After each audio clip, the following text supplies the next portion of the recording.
An Israeli surveillance company is on its way to the U.S. Here's what you need to know.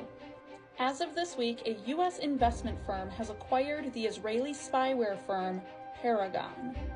Paragon was founded in 2019 by a group of former Israeli intelligence officers and was backed by the then Prime Minister Ehud Barak.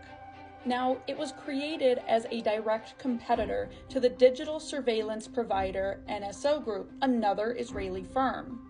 NSO's claim to fame was their proprietary software, Pegasus, which was capable of remote, zero-click surveillance of smartphones. Now, little is known about the functions of the newly US-acquired Paragon, but its competitorship with the Pegasus software should raise some alarms. Paragon's product claims to give police the power to remotely break into any encrypted instant messaging communications, like WhatsApp, Facebook Messenger, Signal, and even Gmail. But let's examine why the timing of this purchase is also concerning. It is no coincidence that the timing of this purchase aligns perfectly with the timing of NSO Group, which does operate in the United States, losing its lawsuit against Meta for surveillance activities. NSO Group was just found liable for hacking and breach of contract in an event that allowed the surveillance of 1,400 people, including journalists, human rights activists, and dissidents.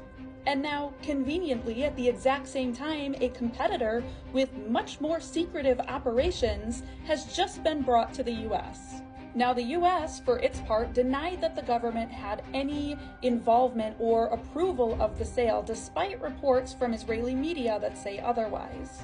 Those reports, however, do in fact say that the deal was secured with both the US and Israeli military approval. The purchaser of Paragon, however, was AE Industrial Partners, one of the government market's most active private equity firms. Its core markets are national security, aerospace, and industrial services.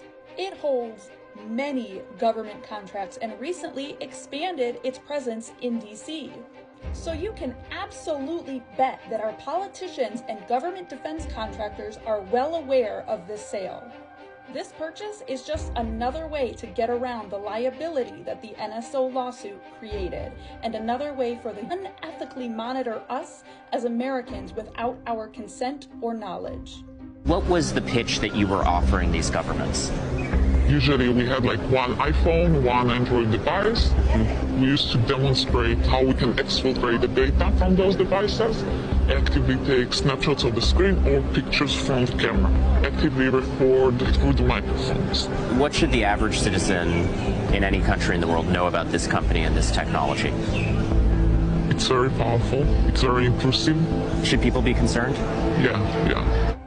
Producer Ronan Farrow joins me now. The HBO original documentary Surveilled is now available to stream on Max. Ronan, it is always good to see you, always but also see you, Joy. Terrifying to see you. Talk about this technology and how it theoretically could be used, not just by bad guy governments, but by any government. Well, I think in some ways it's a hard issue to sell people on caring about, because you think, I'm not maybe an activist or a journalist or a political dissident, who's going to care about my nudes? Like, this is the reaction I get a lot. Right. But I think no matter what category of American you are, if you're watching this and you care about any issue the government makes rules on, anything that government power might affect, you also need to care about the space for private communications about that issue, the space for activists to say, hey, wait a second, we object, the space for opposition politicians to make the case that they could provide different leadership, and the space for reporters to talk to sources who might produce the next Watergate, the next Pentagon Papers. I talked to one peaceful politician or activist after another who's been hacked. In all of these places, it's happening. The government is buying and overusing commercial spyware that is increasingly cheap, increasingly accessible, and increasingly intrusive, and it is shrinking the space for democratic expression. No Israel spies on American citizens, but just how bad is it? Take a listen to this. In the United States, the lobby is working with Israel to spy on American citizens. We're giving them data. For example, one day, Sima's deputy sending me a photo, just a photo in WhatsApp. It's written boycott Israel on a billboard.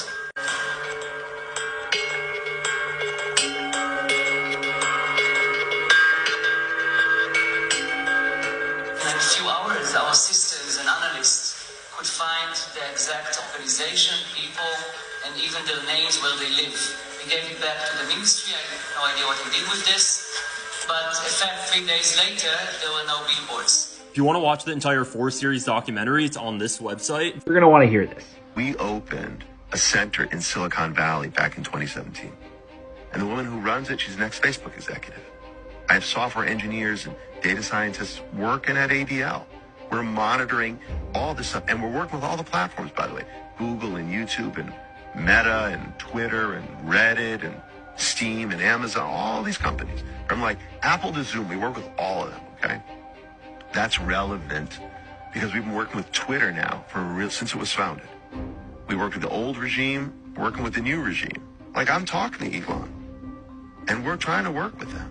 He's literally bragging out loud about how they have daily meetings with all the social media companies. Sorry, not even just social media platforms. He said Zoom, private conversations in order to censor speech they do not like. And let's just be 100% straight up. The ADL is not a civil rights group.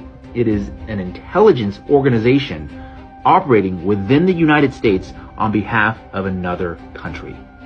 Just to understand this, is this simply a research effort, or is the ultimate goal, I imagine, to effectively defund them, which is to say that PayPal would effectively turn off the spigot, or at least turn off the ability for them to fundraise using PayPal? That's correct, Andrew. Our job at ADL is to use our expertise with better access to their systems so we can monitor what these groups are doing to stop it once and for all. But Andrew, it won't end there. The goal is also to share what we learn with other companies who are dealing with some of the same challenges, as well as with law enforcement and elected officials. This is the man in charge of censoring social media.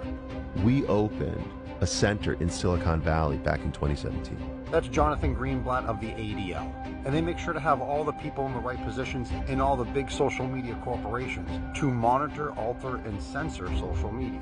I have software engineers and data scientists working at ADL.